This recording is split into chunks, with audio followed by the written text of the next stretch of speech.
흰 코끼리 옴 팔찌. 김진미.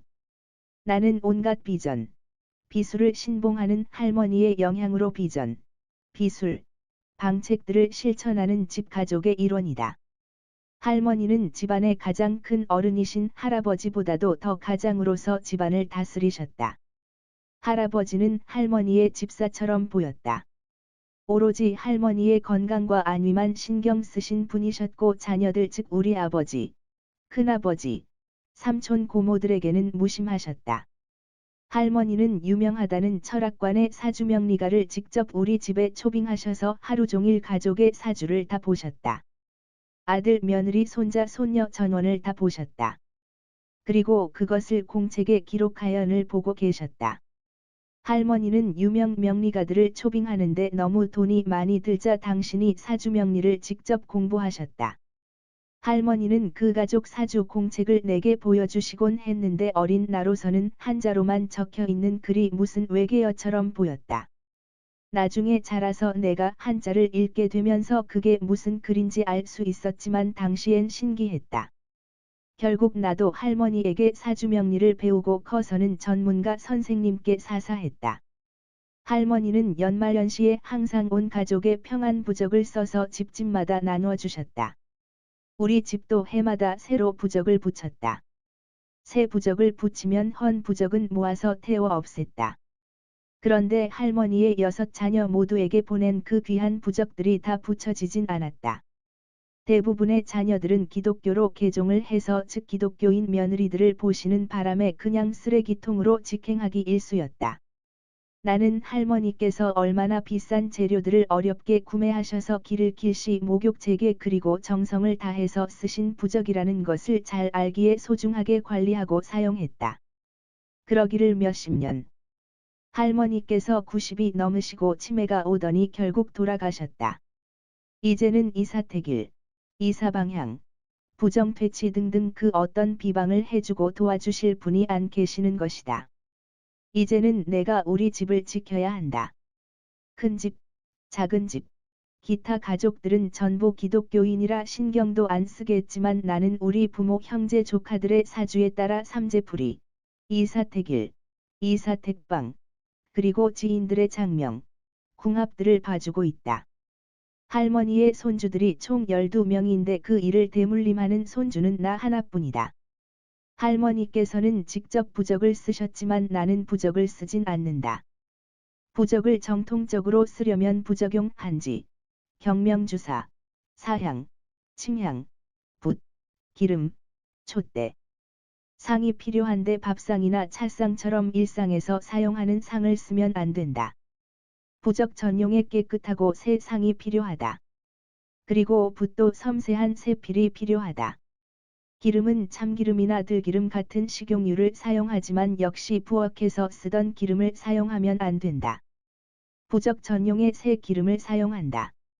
그리고 침향과 사향은 매우 고가이고 특히 사향은 전 세계적으로 포획이 금지된 불법 포획물이기 때문에 진짜 부적을 쓰기란 여간 어려운 일이 아니다. 그런데 할머니는 진짜 최고급 경명주사를 사서 부적 전용 작은 돌절구에 갈아서 사용하셨다.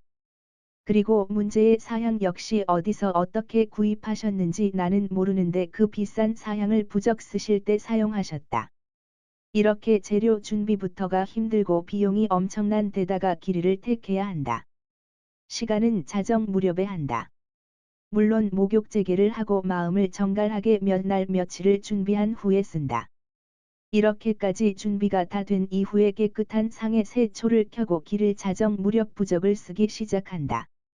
그런데 몸과 마음과 재료의 준비가 다 되었다고 해도 결정적으로 부적의 문양을 그리는 솜씨가 있어야 한다. 부적 견본 책자는 있지만 그 모양 그대로 단숨에 깨끗하게 한 붓에 다 그릴 실력이 있어야 한다. 할머니는 그 솜씨가 일품이셨다. 인류 화가 수준이셨다. 그런 할머니의 부적의 가치를 아는 사람은 가족 중에 오직 나 하나뿐이었다. 자식, 손자, 며느리들이 하나같이 그 가치를 모르고는 그냥 버린 것이다. 그리고 할머니는 그 부적을 다른 사람들에게는 팔지 않으셨다. 시중에서 파는 부적들은 다들 그런 재료를 사용하지 않는다. 물론 나도 그런 재료를 구할 능력도 없거니와 그런 부적을 쓸 실력도 안 되기 때문이다. 그런데 시중에 놔두는 값싼 부적들은 도대체 어떻게 그리고 파는지 알 수가 없다. 그냥 노란 종이에 잉크로 인쇄된 인쇄물인 것도 봤다. 그것이 효과가 있을까? 그냥 기분 전환용이 아닐까? 진짜 부적을 제대로 써서 만들면 그것이 아까워서 남들에게는 절대 주지 못한다고 한다. 본인이나 가족들만 준다. 부적을 쓰는 날짜와 시간은 매우 한정적이고 짧아서 그 시간 내에 다 쓸 수 있는 부적은 몇 장 되지 않는다. 즉 1년에 몇 장 쓰기 어려운 것이다. 본인과 가족 전용 부적만 써도 1년분이 지나갈 지경이다.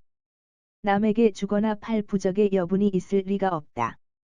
그러니 시중에 놔두는 부적들, 간혹 엄청나게 비싸게 주고 샀다고 하는 그 부적들 역시 진짜 부적이라고 믿기 어려운 것이다. 그래서 나는 할머니 살아생전에 직접 써주신 부적 외에는 부적을 사용하지 않는다. 나는 부적을 쓸 능력이 안 된다. 그래서 궁여지책으로 구한 것이 있다. 벽조목. 즉 벼락 맞은 대추나무 이것 역시 굉장히 귀한 고가의 물품인데 전 세계적으로 벼락을 맞은 대추나무가 몇 그루나 되겠는가? 물론 할머니라면 진품 벽조목을 구해다가 도장으로 파서 사용하셨겠지만 진품 찾기가 하늘의 별 따기인데다가 너무 비싸서 내가 도저히 살 수 있는 형편이 안 되고 또 있다고 해도 그것이 진품인지 믿기도 어렵기 때문에 요즘은 레이저를 맞은 대추나무가 시중에 돌고 있다. 즉 가짜 벼락을 맞은 대추나무인데 벽조목으로 팔린다. 레이저 맞은 대추나무들은 도장재료, 팔찌 재료들로 팔리고 있다. 그래서 레이저 벽조목 구슬에 일일이 옴자, 즉 산스크리트어로 발음이 옴이다. 한글로 새긴 것이 아니다. 검색해보면 옴 문양을 볼 수 있고 또 보면 많이 보던 문양인데 할 것이다. 구슬 하나하나 옴 글씨를 새긴 팔찌를 구매했다. 그 벽조목 옴 팔찌 한가운데 하얀 상아로 조각된 흰 코끼리가 있다. 동양에서는 흰색 동물을 신성시하는 경향이 있는데 흰 호랑이, 즉 백호, 흰 코끼리, 백상, 흰뱀, 백사 등등이 그러하다. 나는 불교 신자도 아니고 특별한 종교는 없지만 흰 코끼리를 선택했다. 물론 상아와 플라스틱의 혼합품이라고 하지만 진짜 상아가 얼마나 귀한데 상아로 코끼리를 조각했으리라고 생각하지도 않는다. 코끼리 역시 포획이 금지된 동물이니까.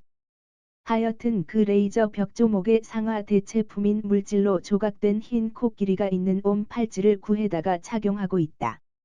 내부적인 셈이다. 흰 코끼리 조각과 옴 구슬 수십 개 그리고 네모난 벽조목 조각에 소원성취 부적이 새겨져 있다. 벽조목은 강도가 매우 단단하기 때문에 조각이 어려운데 용케도 부적 문양을 조각하였다. 그 와중에 반대편과 부적 문양 아래쪽이 금이 같다. 어쩔 수 없다고 생각했다. 강도가 너무 단단하기 때문에 오히려 금이 더 잘 가는 것이다. 나는 매일 내 손목에 있는 흰 코끼리를 보면서 이 코끼리가 나를 지켜주길 바라는 마음으로 옴을 외운다. 소원 성취, 악령 퇴치 등등을 기원하면서 야, 오늘은 주문 몇 개 들어왔니? 글쎄요 5개 정도. 그래서야 쓰나? 그리고 코끼리 조각 외 호랑이 조각도 만들어야 해. 백호 틀을 만들어서 백호도 만들어서 팔자.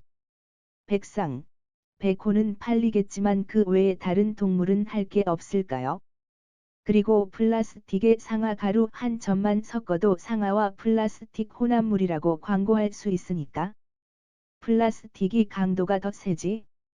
진짜 상아를 착용하면 며칠 이내에 박살이 날 테지. 그리고 부적 조각하는 것도 금만 가게 할 수 없나요? 손님들이 불평이 많아요. 금 안 간 걸로 교환해 달라고 하는데. 그리고 레이저로 쏠 때 제대로 쏴. 대추나무 구슬이 레이저 맞은 데와 덜 맞은 데 안 맞은 데 색이 다 틀려. 강도도 다 틀리지. 그러니 구슬이 깨지거나 하는 거야. 제대로 좀 해. 네. 사장님.